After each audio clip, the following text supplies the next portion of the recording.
Question from Yunus Rahou from Holland. Someone dies at the age of 20 and while some at the age of 60. Is it not unfair for the one who died at 20 because the one who died at 60 had more time to receive hasanat? It's a good question posed by the brother, that if there are two people, one person dies at the age of 20, one person dies at the age of 60, isn't it unfair for the person who died at the age of 20 that he had less chances of doing good deeds and getting hasanat? The same thing can be posed in another way, that isn't it unfair for the person at the age of 60 that he died after so many years? He was distracted by the devil for a longer time, by the shaitan, and had more time of doing evil as compared to the person who died at the age of 20. Brother, depends upon the perspective how you're looking at it.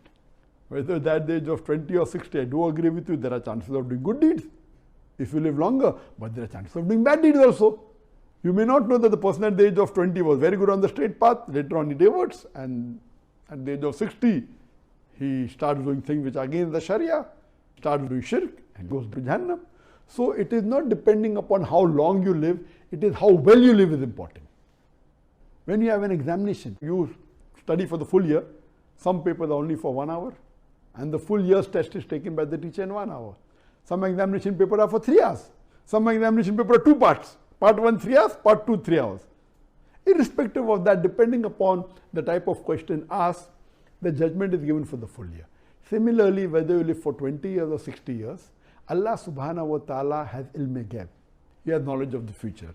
For him to test a person, he can test even in 1 minute. What you cannot test in maybe 80 years, he can test in 1 minute. For Allah, it's very easy.